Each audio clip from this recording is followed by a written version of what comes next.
Hello guys, welcome to Revelio Tech.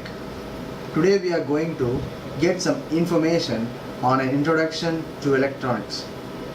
As we know, electronics runs on some form of flow of electrons. Some of the basic elements are a resistor,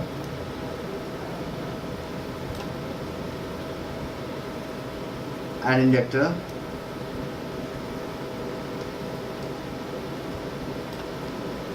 and a capacitor.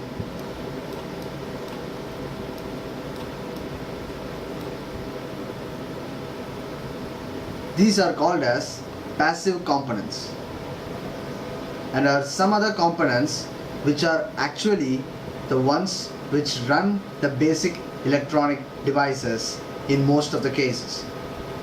These complex devices are called as active components, and they are diodes, BJTs, and etc. A diode symbol looks like a triangle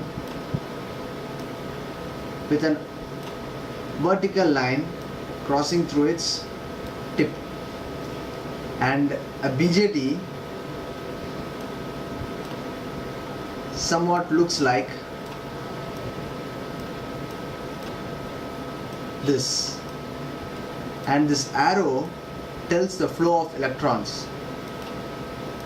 For this one, the side with no vertical line is called P, and the side with a vertical line is called as N. And in a BJT, this left hand side is called as base, and the top it is called as collector, and at the bottom is called as emitter, represented as B, C, and E respectively.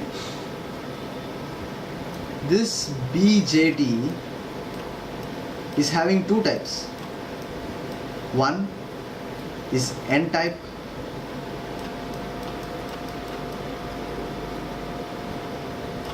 another is a P type.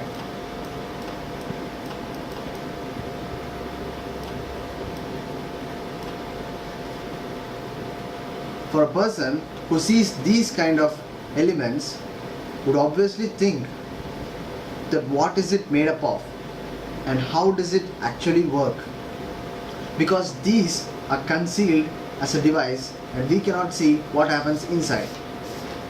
And to answer these questions, we have to go to the nearest beach where tons and tons of sand particles are there. Yes, silicon is a major component which works in these components, or which all these components are made up of. Silicons are made into wafers and are then doped with dust particles, or commonly known as impurities. An undoped semiconductor is called as intrinsic semiconductor. Impurities such as phosphorus, arsenic, antimony gives rise to an N-type semiconductor.